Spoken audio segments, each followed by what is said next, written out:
Mixdown Media Productions. Today on The Podcast Therapist, how listeners find your podcast, why email marketing drives results, and how to turn your podcast website into a lead machine, and much more on this episode of The Podcast Therapist for December 10th of 2024. When you're one unbalanced piece of audio from losing your This is The Podcast Therapist. That is right. Welcome to another episode of The Podcast Therapist. I'm your host, Shannon Hernandez, also known as the Shan Man, radio broadcaster, podcaster, and podcast producer. Thank you so much for tuning in. I really appreciate it. Of course, this is the podcast. Let me start that over, okay? I want to welcome you to The Podcast Therapist, the podcast that is all about podcast growth and marketing for entrepreneurs. And of course, today we're going to be talking about growing your podcast, of course, inbound marketing, and how listeners are finding your podcast, because there's likely a chance that listeners aren't finding your podcast, or maybe there's this chance that your podcast just isn't getting discovered the way that you think it should be getting discovered. And this has been a problem for many years. I mean, I would say over a decade, and really the rules haven't changed all that much. So we will dive into that. And of course, the topic that we're really kind of talking about and what I've written down is how to use inbound marketing to drive podcast discoverability and warm leads. So we'll get into that. Now, if you haven't noticed, just a couple of housekeeping items that I want to kind of make you aware of. If you have not noticed that the podcast name, The Podcast Therapist, it has changed just a little bit inside of Apple Podcasts, Spotify, and I believe on YouTube Podcasts. And so I'm really focusing and trying to make a pivot towards helping entrepreneurs. Now, this doesn't mean that I'm not helping out podcasters. It does mean that I am helping out people who have a podcast, but maybe you are a podcaster who, has a side business, or maybe you are using your podcast as a business. I really want to lean more towards into helping the marketing aspect, or helping the entrepreneurs in the marketing aspect. If you have a podcast and you're trying to make it into a business, you're an entrepreneur. That's just as simple as it's going to get. So that's really where I'm trying to pivot. And the reason why I made this pivot was because, you jump into Spotify or Apple Podcasts and you see that there are a number of people who have a podcast about podcasting, and it's all about the launch, it's all about the startup, it's all about the tech and the equipment. And quite honestly, there are a dime a dozen whenever you look inside of those platforms. And I really want to pivot more towards the marketing aspect, because that is what makes me feel alive. That is where I know podcasters need the help. And that's why I want to focus on that area specifically, so that I can help drive results and help podcasters drive their own results for themselves. So that's why I've gone ahead and I've changed the name just a little bit. And it's all part of a strategy that I am implementing on my own, so that you can see that it is something that is working in action. All right. So with that being said, today we're going to be talking about inbound marketing. And inbound marketing is like one of my favorite things that I love about podcast growth, all right? Especially the growth when it comes down to you implementing these pieces of advice into your program and seeing it come to fruition. And the reason why this is so exciting for me and why it really lights me on fire is because during COVID in 2020, I started implementing a lot of these strategies into my YouTube strategy, my YouTube channel. Now, it's not to say that the strategies that I share with you work from YouTube on over into Apple Podcasts, Spotify, but they will work somewhat into YouTube Podcasts as well.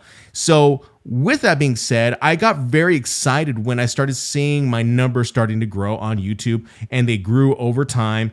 Gave it about 3 months in order for me to see any type of valid growth that started happening. But I think that is a part of what it is to be a content creator, especially if you're someone who is an entrepreneur, a small business owner, a solopreneur, however you want to dice it, right? Or cut it. You are someone who is not only building content, but you're also running a business. So you're utilizing these platforms as a means to market your business so you can get people in the door. All right.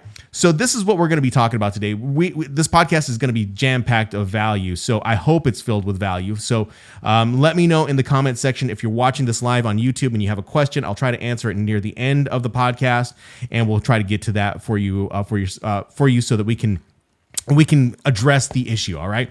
So today, podcast obviously going to be jam-packed, but let's talk about whether or not you're using a podcast to attract leads to your website. I know this seems kind of like a dirty word to some people. Oh, I don't want to get leads. I don't want to hear about this marketing thing. The way we look at it, any way that you slice it, you are going to have to gather some type of lead, whether that be lead to a service or whether that be a lead to a product. A lot of people that I have talked with, they say they like leading to a product, but some like to lead to a service, and it all depends. So however you want to look at that, it's going to be up to you. Are you using your podcast to attract leads to your website? And more importantly, are you converting these leads into warm leads or engaged podcast listeners, engaged prospects? That's something that you really need to think about. So today we're going to discuss about how podcast listeners they discover the shows and what we can use as far as inbound strategies to help you boost the discoverability of your own podcast, and how you can drive these listeners to become prospects or even customers, how you drive them to be leads, customers, all these on the back end of your own podcast. All right. So that's just something that I want to cover a little bit. Now, let's talk first about how do listeners discover podcasts. Now, there's no different from you or me or anyone else that looks for a podcast. You go into a search bar on Apple Podcasts or Spotify and you type in a specific keyword, phrase, or term. And that specific keyword or phrase or term is going to lead you to a specific episode or a specific show itself. And that show is going to hopefully have a lot of value that you can go ahead and you can consume underneath that search query. All right. So understanding where your listeners are finding you, it really sets the stage for effective inbound strategies. People are coming to you, people you are attracting. All right. So people you're attracting through search engines and the directories, as I mentioned, those platforms that I had mentioned. So listeners, this is how they're doing it. They've been doing this since the dawn of podcasting, right? We look for something and we find it, and that's how we go ahead and we start consuming that content, all right? Now, as a business owner, what we want to do is we want to start implementing some tips, some SEO tips. And SEO, I know, doesn't get the love that it should deserve from podcasters because podcasters say, that sounds like a lot of work. It seems like it's almost impossible to do. But I will say this, if you start implementing strategies in the realms of search engine optimization, you can start seeing that there is going to be a return on that investment over time as long as you are maintaining consistency, all right? Consistency in a regular publishing schedule and consistency in building in search engine optimization into your podcast itself, all right? So what you want to do is you want to optimize your podcast titles, the descriptions. You want to use the descriptions that have the specific keywords about your specific topic so that your audience can actively search for that inside of podcatchers all over, all right? So whether that be, even if you're using something, say, like Podcast Addict, or maybe you're using Overcast, you're still putting those words inside of your descriptions that can make for easier discovery down the line. So the examples that I'm going to use today in the episode, we're going to talk about two different types of businesses. All right. The businesses are going to be a pool installation company, and we'll talk about something completely on the opposite side of on the opposite side of the spectrum, which would be a hair salon. Okay. So if we are someone who is in these niches, all right, and we're building a podcast, say, about pool installation, all right, we want to do our keyword research based on how people are searching for information. So a smart business owner or a smart podcaster who has a business, you might want to think about how people are searching for specific solutions to their problem. This idea or this philosophy is not new, but it was really reinforced to me when I read the book Utility by Jay Baer. I'll leave a link for that in the description of this podcast, so you can go ahead and check it out for yourself. If you're watching this live, I'll eventually update the show notes so that you can see what book it is. But this was the book that did it for me. It talked about building out self-serve information, whether it be a podcast, whether that be a YouTube video, whether that be a blog post, and now we can incorporate short form content into that those areas or those categories of building out content. So as a business owner, you're doing this research on finding the solution or finding the problems, and that you want to be the solution for them. So as a pool installation company, maybe you want to start creating episodes that are titled around, they could be, say, like how to choose the best pool for your backyard, or maybe Another episode title could be the top pull trends for 2024. Now, keep in mind, these are topics that can be researched. I don't know about these topics. I just kind of came up with them in the top of my head, but you would want to do keyword research, and I'll tell you where you can find that keyword research eventually at some point. All right. So just keep in mind, that's what you're doing if you're a pool installation company. Now, if you're in the hair salon niche, maybe you want to start creating episodes that are like this. You've done your research and you say, how to keep your hair healthy between salon visits. I mean, that's actually pretty smart when you think about it. If someone is going in for that self-serve information, all right? Now, it doesn't necessarily mean that it's bringing them into your business, but it is leading them down to a path where they can trust you, right? Or maybe you're doing top hair color trends for 2024. So that's one way that we are trying to get people to consume content, to find your content. It's through these SEO tips. The titles of your podcast episodes will really make an impact when it comes down to people searching you out. We'll talk about YouTube podcasts briefly, but and because that's a whole other ball of wax that is actually a lot of fun. I really enjoy optimizing inside of YouTube. So again, first way people are finding you through SEO strategies. The second way, this is probably the one that we know about, it's gone on for many, many years, is the word of mouth strategy, all right, or referrals, all right? Someone says, oh, I know this great podcast that is about, and we'll use an example from someone who is in the audience, from George. George is a fisherman, and so, I have this great podcast that I listen to about angling, and you might want to check it out. And so they refer you that podcast.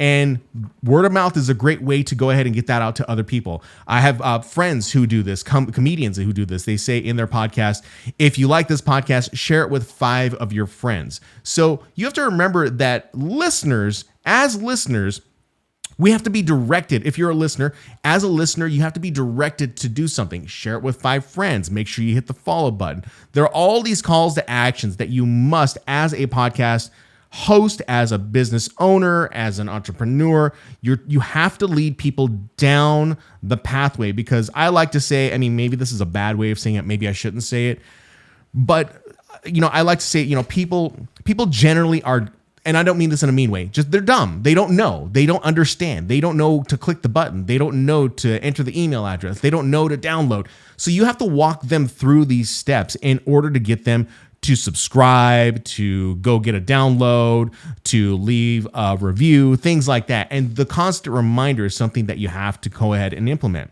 So what you can do with your episodes, with word of mouth episodes, is you can do a simple call to action by just saying, hey, share this with 5 of your friends, and we would really appreciate it. It's low barrier to entry. It allows them to share it out. It allows them to tell people, oh yeah, this is real simple. I don't have to do anything more than just share a link.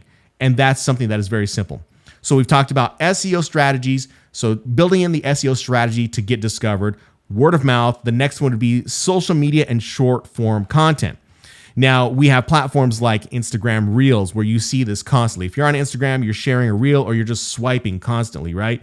You swipe. Shorts on YouTube, that's another way that everyone's kind of stealing from everyone. Then you got TikTok, of course. So if you're creating this content, this short form content that delivers within a minute, and I would say a minute is about the max, right? The minute is what you're going to try to convey to get them to come in and discover your podcast. I know that within YouTube Shorts, you can create these shorts and leave a link or leave a button to direct to either the podcast itself or the long form piece of content. Maybe that is a YouTube video. All right. So that's just something that you have to think about when you're building out ways for people to discover you. All right. So what you can do is you can repurpose this amazing content, compelling content, into short form videos if you're recording video. All right.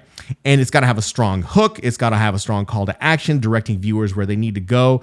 And typically what I would like you to do is I would like you to build this short form content from your podcast, have it built out so that you're driving them to your website. Now, I'll give you the reasons why we drive them to the website, because in podcasts that I've listened to in the past, or even recent podcasts, I've heard people say, drive them to the website, but it's almost like they gatekeep. They don't give you the reason why you want to drive them to the website. So we'll cover that here very, very shortly. All right. So as an action tip or whatever it may be, make sure you're driving them to your website or to the full episode of the podcast. Depending on what your objective may be, the objective may be to go listen to the podcast, or maybe the objective is to go directly to the website to sign up for the email newsletter. Okay, so that's just something that you should think about. Now, let's talk about your website and why your website is another way that your listener is going to discover you. Your website, that you may have heard in the past, is the central hub of all of your podcast content. It is going to be the discovery tool where listeners, they can access more content from you. They can learn all about your products. They can learn about your services, and they can join your email list.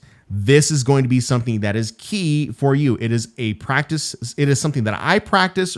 And of course, I continue to practice. I work on my email list all of the time. And of course, it's something that I think you should do as well. So why is email and an email list so important?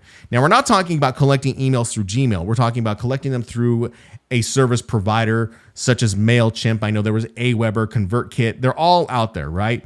And you need to have some type of service that will allow you to collect this data, all right? And there is good reason why we want to collect this data, because the data is going to keep us not only connected to the person, but is going to prevent us from losing access to whatever we see on our social platforms, all right? So when we look at the social platforms, we look at things like algorithm changes. We look at social networks disappearing.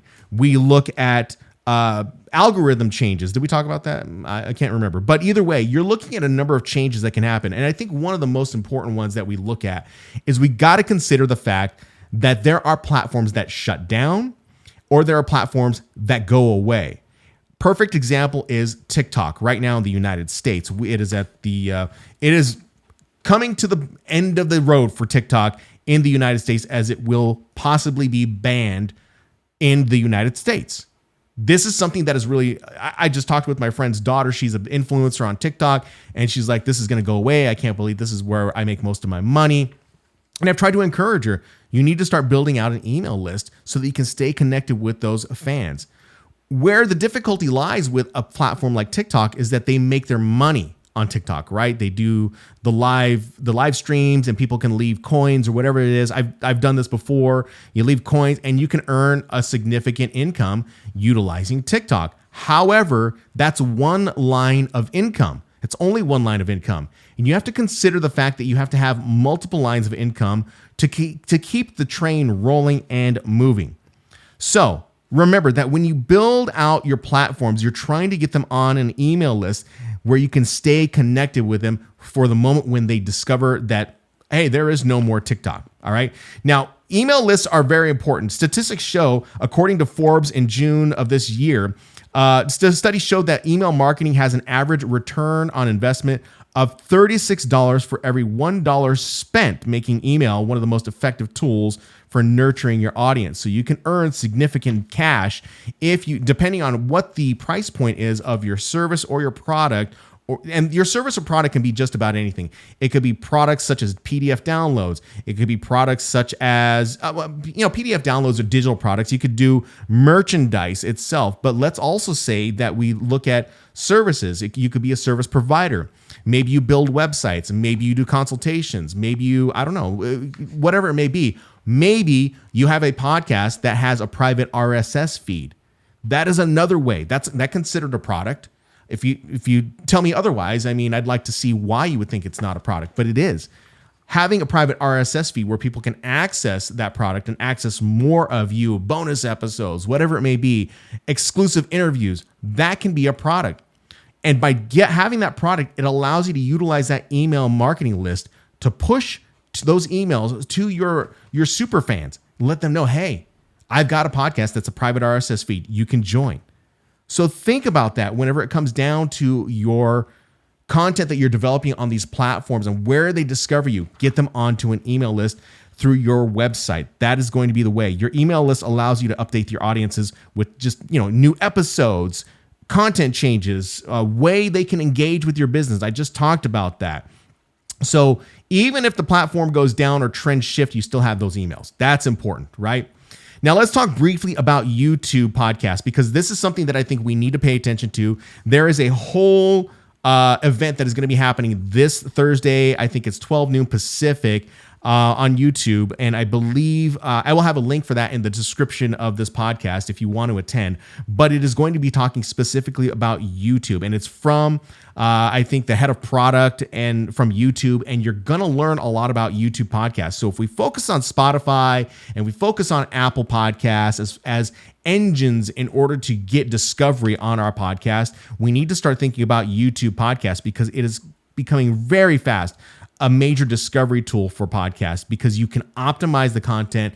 If it's going to work the same way as YouTube, you're going to be able to optimize that content the same way you do video. So if you do a video podcast, you can still optimize that content using tools like TubeBuddy or vidIQ, things like that. But here's the thing: is it going to work the same way for audio podcasts as well? And that's a huge thing we need to take into consideration. All right. So you still need to upload full episodes. You still need to optimize the titles for SEO, and you still need to repurpose that content for YouTube Shorts to increase the visibility of your podcast. So just think about that when you are developing your content. All right. Now, as far as content repurposing for other social platforms and how we are finding or getting discovered, all right, we want to talk about transforming impactful podcast moments into content that is suitable for different platforms. All right. So what do I mean by this? So what I'm talking about is that when you do a podcast, like I do for this podcast, I typically create a transcript from it. So I'll either create it inside of Descript, or I'll create it inside of TurboScribe, and I create show notes based out of this. Now, where podcasters miss the mark on this is that they think that these are just show notes that just show up in Apple Podcasts and whatever. What they don't realize is that these can be placed onto your blog, and if it is optimized the right way, if it's placed onto your blog, it allows it to be discovered inside of Google. I've always been a proponent of someone who uses their podcast, creates a blog post out of it, and then, like a blog post, not just copying and pasting the transcript, creating an actual blog post out of it, and then it is now indexed inside of Google. That's just another way that people are finding you through that discovery channel. Now, you can bring in the argument that AI is going to change everything, but I will tell you this right now. AI is still, whether or not you are doing the query inside of AI, like a ChatGPT, especially ChatGPT is still cross-referencing websites, and you can see it right inside of ChatGPT. It is still cross-referencing where it found its sources, and those sources come from the internet, the web. And so it's still pulling from the web. So your SEO is still very important for you to go ahead and implement into your podcast so that you can figure out how to get that person to come in and into your funnel. That's important. That's very important. So keep that in mind. I think that if there's one point in this podcast where I don't know if it's a value bomb, but I mean, it's something that we think about as far as AI is concerned. It's still pulling from the internet. It's still something you got to consider. It's still something you have to optimize on your end. All right. So let's take our examples of our pool, our imaginary pool company. All right. You would not only create blog posts about this, but you create short form videos with hooks like 5 questions to ask before installing a pool, or the top 3 hacks for busy professionals. Or I'm sorry, let me take that back. The top 3 hair care hacks for busy professionals. So keep that in mind. Now, one thing that I do want to really drive home here is that newsletters, email marketing newsletters, they are great for content linking back to your own content. After all, you are the business owner, right?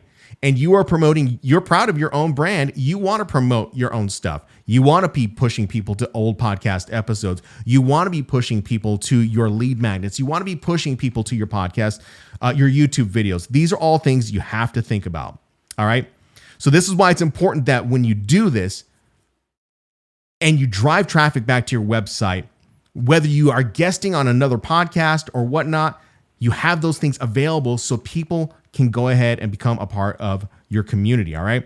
Now, one thing that you should be doing when you are building out your website and you're building out blog posts or whatever is that you should be building out things like backlinks to your website. And what do I mean by backlinks? This is no different than what I've been talking about for the past 13 years while I've been in the podcasting industry is you build out backlinks. And backlinks really are a way or a means to build authority in the Google search engine. So let's say you show up on a podcast and they link your website to their show notes and their website. You would want to do the same on your end. You want to link their website. Say, hey, I've been on George's podcast, and George has a really great podcast about angling or whatever. And then of course he links back to me. It just helps build authority.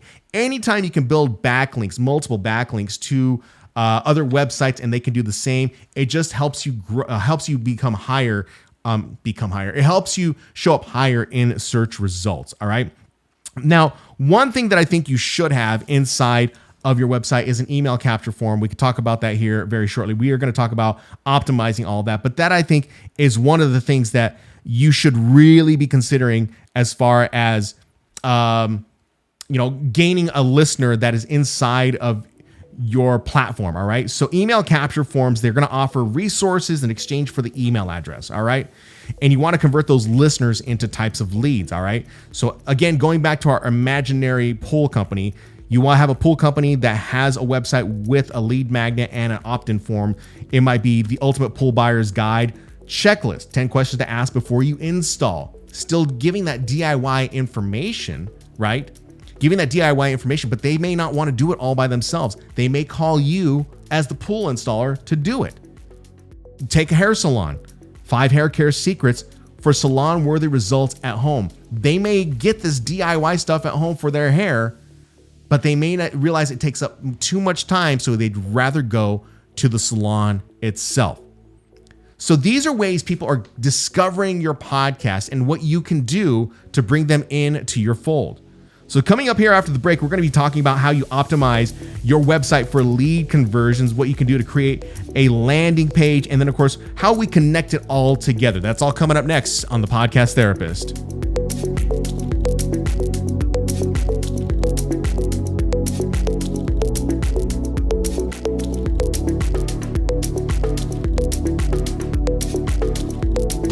The Podcast Therapist.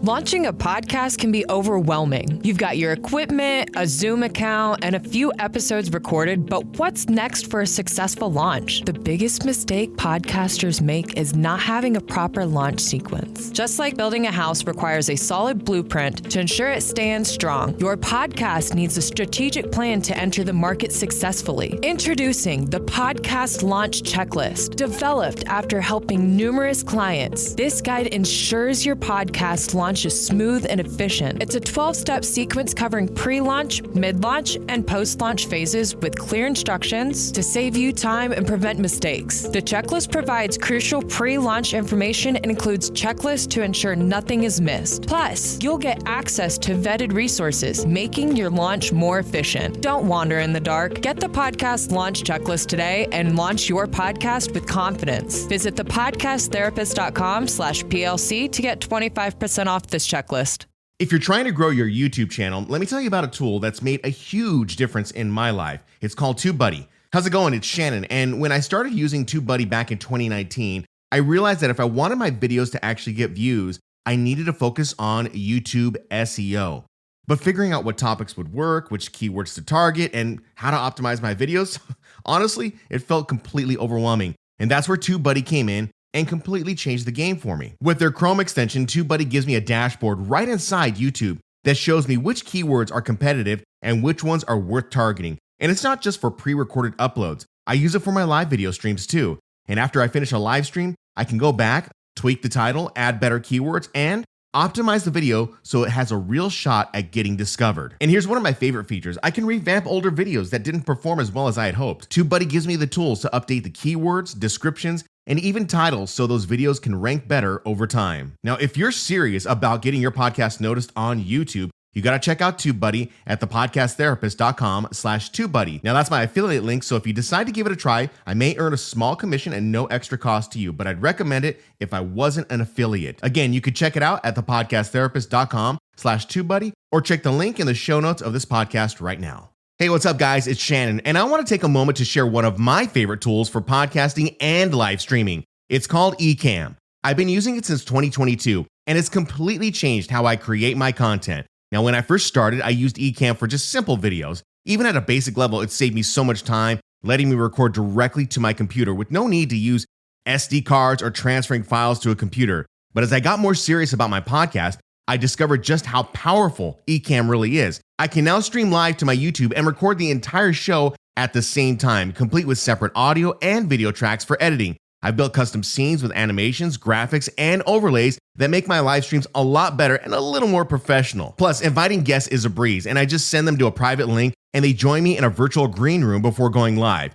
Ecamm is hands down the tool that I rely on for every podcast and live stream I do. And if you're ready to take your content to the next level, check it out by using my affiliate link at thepodcasttherapist.com/ecamm or check the link in the show notes below. That means if you decide to give it a try, I might earn a small commission at no extra cost to you, but honestly, I wouldn't recommend it if I didn't use it myself. When I first started using Ecamm for my video podcasts, everything felt like a juggling act. If I needed to switch a camera or scene, I'd have to pick up my mouse, align it just right, and hope I clicked fast enough to keep things smooth. I mean, it worked, but it was definitely slower and it slowed me down. How's it going? It's Shannon, and of course that all changed for me when my friend Jeff introduced me to the Elgato Stream Deck. I started with the Stream Deck MK.2, which has 15 customizable macro keys, and it has completely revolutionized my production workflow. With the Stream Deck, I can seamlessly control Ecamm for live streams, video podcasts, and so much more. It also works with platforms like StreamYard, giving you the ability to toggle your microphone, switch layouts, or manage your stream, all from the press of a button. It's like having a live production assistant at your fingertips. And what I love is that I can customize each key with its own thumbnail, so I always know exactly what action I'm triggering. Whether it's switching scenes, launching apps, or controlling my live stream, it's incredibly intuitive, and it works on both Mac and PC. In fact, I've even been thinking about upgrading to the Stream Deck XL, which has 32 keys for more functionality. So if you're ready to level up your podcast or live stream production, check out the Elgato Stream Deck at thepodcasttherapist.com/stream deck or find the link in the show notes today. That's my affiliate link, so I may earn a small commission if you decide to try it. Seriously, it's one of the best tools I've ever used, and I think you're gonna like it too. Are you a small online business owner looking to get a head start in growing your email list and attracting new customers? You've got no time for guesswork. Hi there, I'm Nadia Solo, and I have been helping small business owners just like you with all things sales funnels and automations on Kajabi since 2020. Click on the link in the show notes to download my Lead Magnet Essential Checklist to find out about a proven 5x5 formula for creating lead magnets. Gain a solid understanding of what it takes to create your first next lead magnet and start seeing your email list skyrocket. Visit www.solositesolutions.com/TPT to download the checklist now. No more confusion, just practical steps to elevate your lead generation strategy.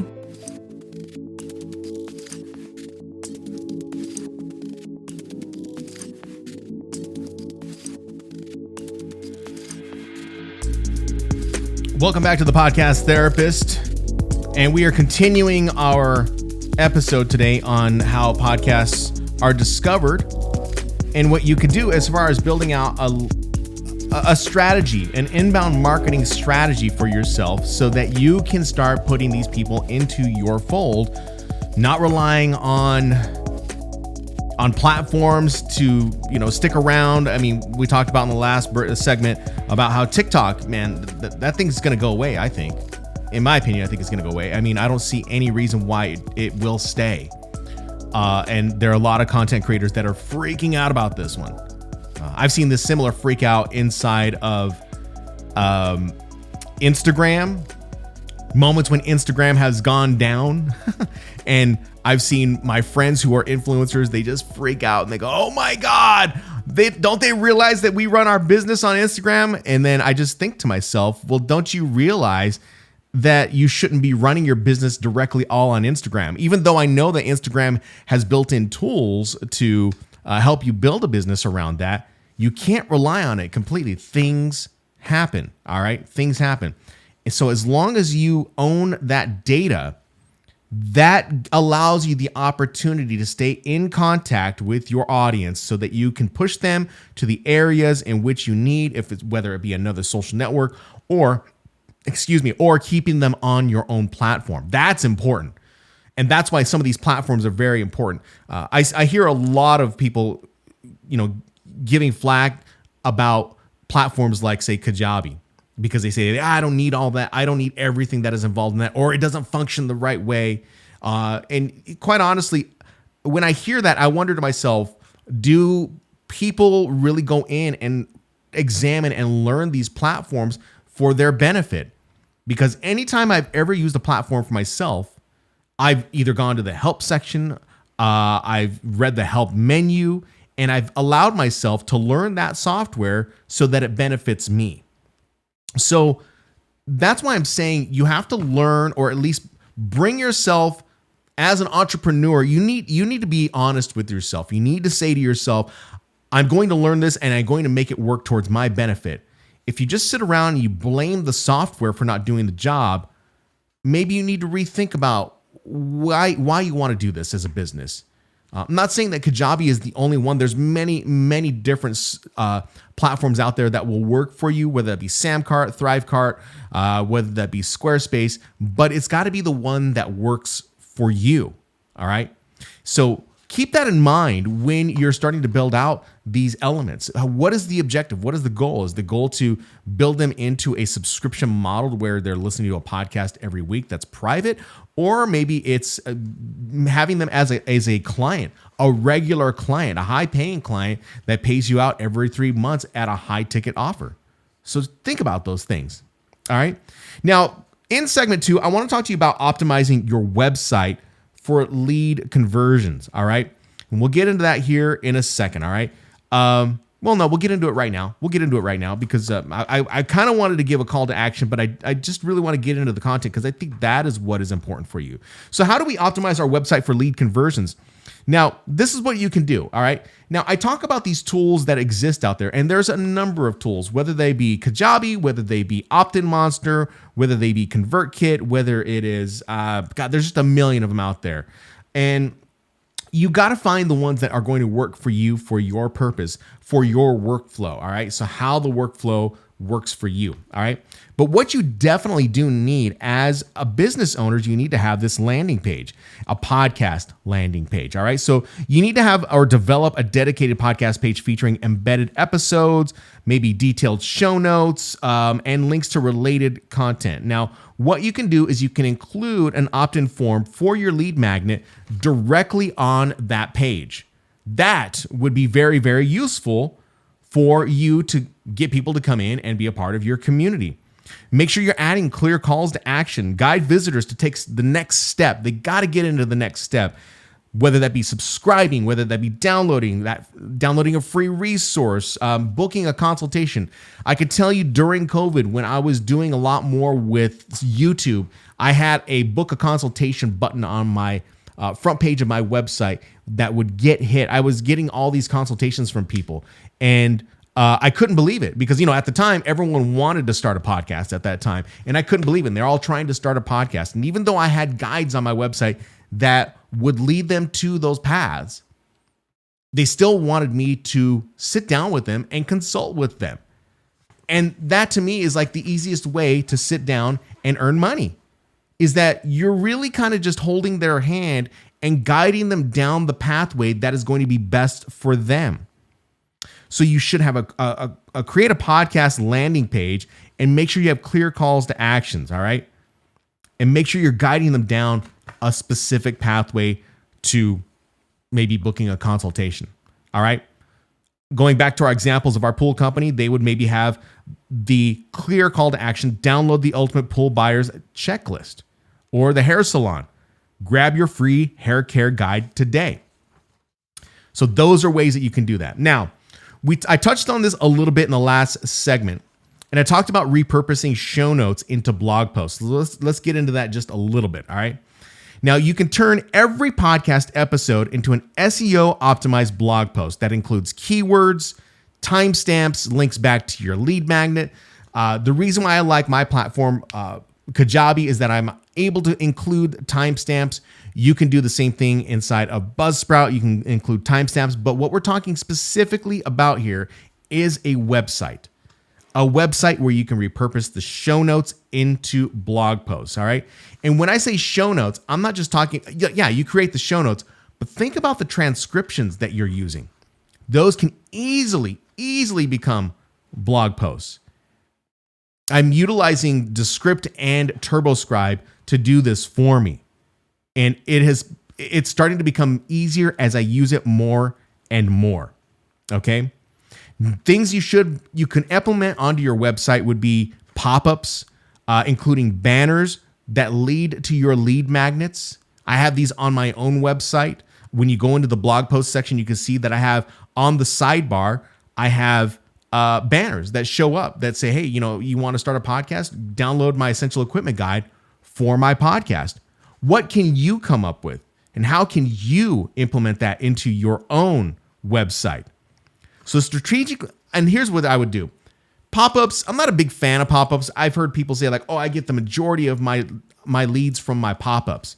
So they come from your podcast onto your website, and there's a pop-up that comes up. I hate pop-ups, but I've heard where people say they work.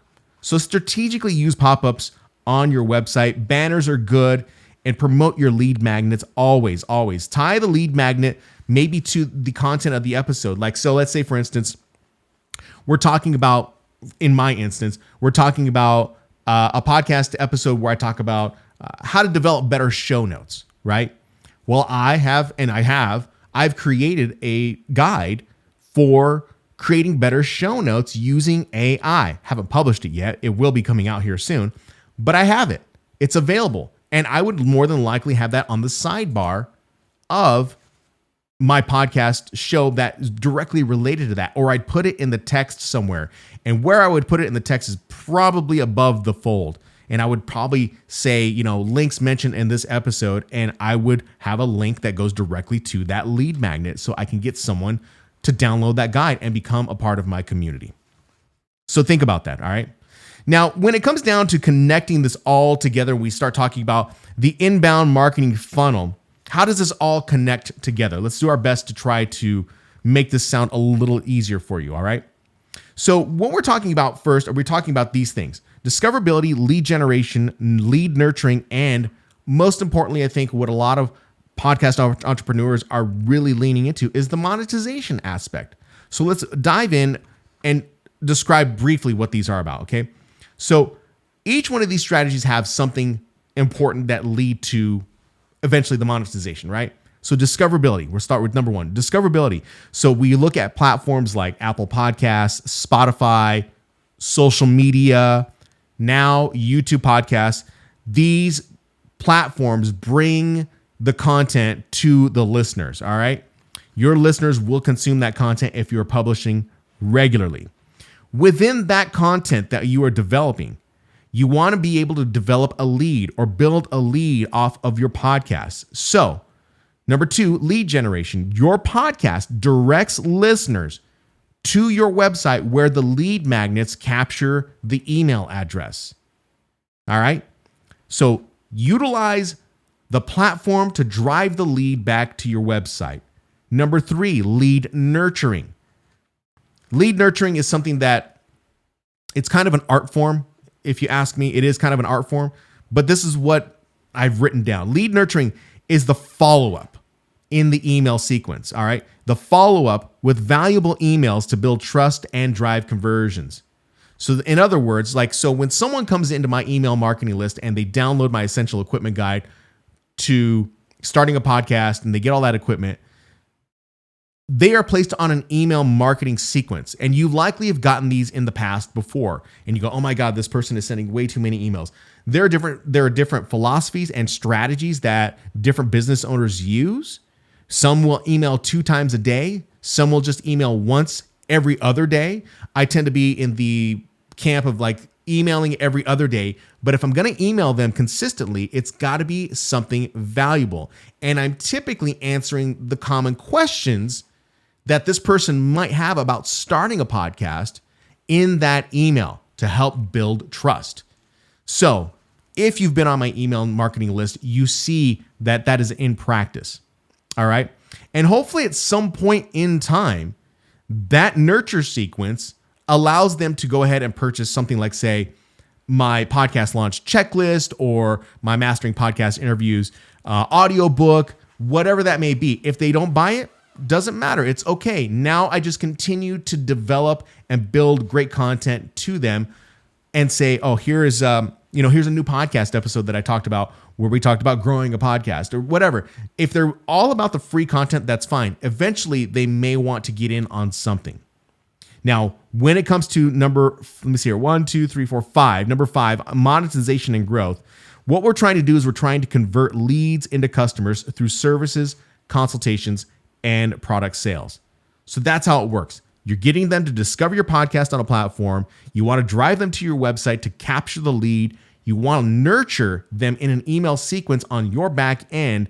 Then you want to try to convert them into buying something on your end. And when I say buying something, it can be merch. It could be merch, hats, it could be cups, it could be mugs, whatever it may be. Or it could be a private RSS feed, or it could be a private community. Whatever that may be, you can push them into those very things. So let's go ahead and talk about some takeaways. All right. So the takeaways here was that we want to optimize podcast titles, descriptions, and show notes for SEO. This is going to be the big thing that you really need to be focusing on. We'll talk about more of this. I mean, there are podcast episodes from other people who do this that talk about SEO, but it is very important that you as a business owner are optimizing. One of the things that my sister, we'll use it as an example. My sister has her own website, and she doesn't do a podcast, but she has a website where she optimizes her YouTube videos so that they can go onto her website so people can download guides. This is something that is very important. If you had a podcast, you would do the exact same thing. If it's not YouTube, you're doing it on Apple Podcasts, Spotify, or YouTube Podcasts. So optimize the podcast titles. That's going to be the thing that I will drive home. And if someone comes to me and says, I don't know how I'm not getting the growth that I deserve, I will say, well, did you optimize your podcast? And if they say, I don't know what you mean, or I don't know how to do that, then we will walk through that to help you get through that point, right? Another takeaway is that make sure that you repurpose old episodes into blogs, short form videos. Basically, you're repurposing it into lead generating content. Use your website as a discovery and conversion tool, because you remember your website is indexed onto Google. And if it is indexed on Google with appropriate keywords, it will get discovered. Your podcast will get discovered. All right. And then lastly, you're going to want to nurture the leads through email follow-ups and build long-term trust. So what are we talking about here? We are talking about here podcasting. It's powerful. It's a powerful tool. Podcasting, YouTubing is a powerful tool, but podcasting is equally as powerful as an inbound marketing strategy. Okay. It's an inbound marketing strategy. So optimize for discoverability, your websites, and then of course, the question I want to ask to you, and I'll ask it as an open-ended question, whether you want to respond back to me in a chat or you want to reach out to me on Threads, is what lead generation strategies are you using for your podcast? I am interested in learning about this, because tell me where you are right now at this point, and tell me where you feel you can improve. So what lead generation strategies are you using for your podcast to get more people to come in and listen and bring them into your fold through your email marketing list? That's something I think that I can help you with. I can answer for you. Reach out to me on Threads. The link for my Threads is in the show notes, or if you want to just go to the Podcast Therapist, you can send me an email. I believe there's an email form there, or just hit me up at info@theshanman.com. And that would be, that'd be great. I'd be happy to help you out there. All right. So we'll cover it one more time. What lead generation strategies are you using for your podcast? Let me know. Coming up next, we are going to go over some events, a few housekeeping items, things that you need to be aware of in the podcasting space. It's all coming up next on the Podcast Therapist.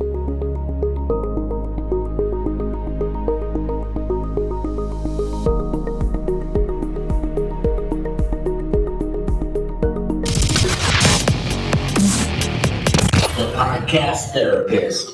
Are you ready to master the art of podcast interviews? Introducing Mastering Podcast Interviews by Shannon Hernandez, a comprehensive ebook designed to help you conduct exceptional interviews from preparation to promotion. Whether you're just starting out or looking to refine your skills, this ebook provides practical advice, tips, and techniques to enhance your interviewing prowess. Learn how to set clear objectives, research your guests, and craft engaging questions that resonate with your audience. With over 20 years of experience in the radio industry, Shannon Hernandez shares his insights on building rapport, maintaining conversation flow, and ensuring a smooth post-production process. This ebook also includes essential checklists and reflective prompts to help you continuously improve. Don't leave your interviews to chance. Use Mastering Podcast Interviews to elevate your podcasting game and create compelling content that stands out. Get your copy today and it will be delivered to your inbox immediately. Visit thepodcasttherapist.com/interviews to get your copy now and start mastering your podcast interviews. Hey guys, it's Shannon, and when I decided I wanted to go ahead and start creating content all those years ago, I knew I needed a trusted website platform. I was managing multiple services, setting up API keys, and tracking all the costs became super overwhelming. Then I discovered Kajabi. Kajabi started helping out content creators like me and you sell courses, but they've grown into so much more than that. They're an all-in-one platform that lets you build a website, manage your email marketing, set up sales funnels, and of course, host all of your courses in one place. But they also allow you to host your podcasts, including paid or hidden ones for members who want to be a part of your own community. Plus, Kajabi offers an integrated community, just like Facebook groups, but within your own website. They give you detailed analytics and even a branded app. Using Kajabi has simplified my workflow and it's boosted my own productivity. If you want to learn more, you can use my affiliate link at thepodcasttherapist.com/Kajabi, or you can find the link in the show notes of your podcast player for this episode to go ahead and get started. Kajabi, it's the perfect tool to elevate your content creation and reach more people who are passionate about your work. Hey, what's up? It's Shannon. And if you're tired of spending too much time and money on podcast transcriptions, let me tell you about Descript. Now, before Descript, I spent a fortune on other services to transcribe my 40-minute to hour-long podcast and even some of my YouTube videos. But now I just upload my audio to Descript and it handles the rest. The transcriptions are super accurate and they capture every word. The app even lets me remove the filler words so my transcriptions can look clean and professional on my website for the transcription section. And Descript is also a game changer for video content. After recording, Descript provides a transcript of your audio, and then you can edit your audio just by editing the text. Simple cut, copy, and paste just to make precise edits. I'll take it. You don't even need advanced audio editing skills for this. Plus, Descript has all kinds of other amazing features like eye correction for video, creating audiograms for social media, the overdub feature for making corrections, and real-time collaboration if you have a team. So stop wasting time and money on other services. Check out Descript at my affiliate link at thepodcasttherapist.com/getdescript. Or if you can't remember the address, check the link in the show notes of your podcast player for this episode. Give it a try. You'll see how Descript will change the way you create podcasts and videos.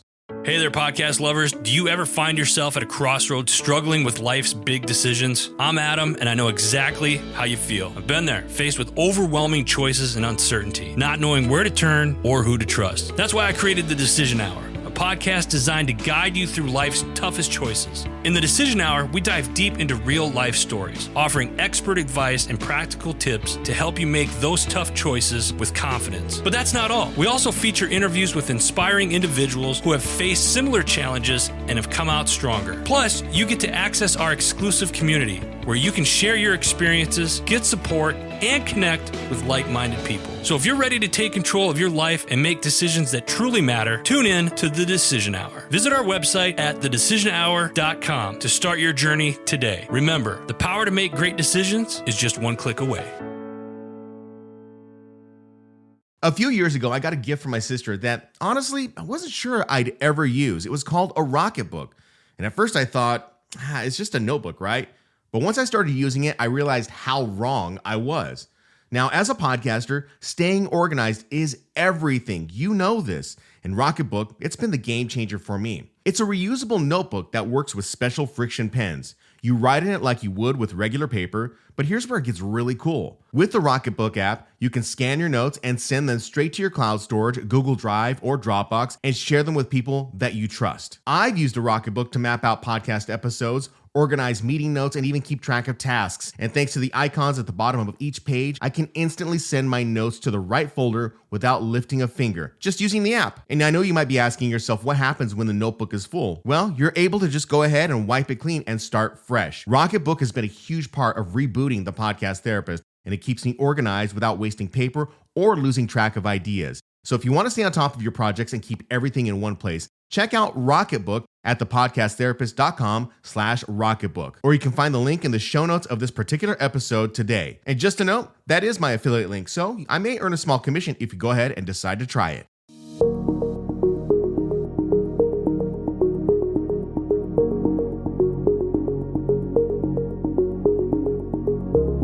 All right, hitting the last segment of the Podcast Therapist today. I want to thank those who joined in on the episode today. It means a lot to me if you were watching live on YouTube. Those of you who are listening to this actually after the fact, after the live video appears on YouTube, it'll show up probably on Thursday, or like you're watching this right now. So I guess this is really more of an announcement for people who are watching this live.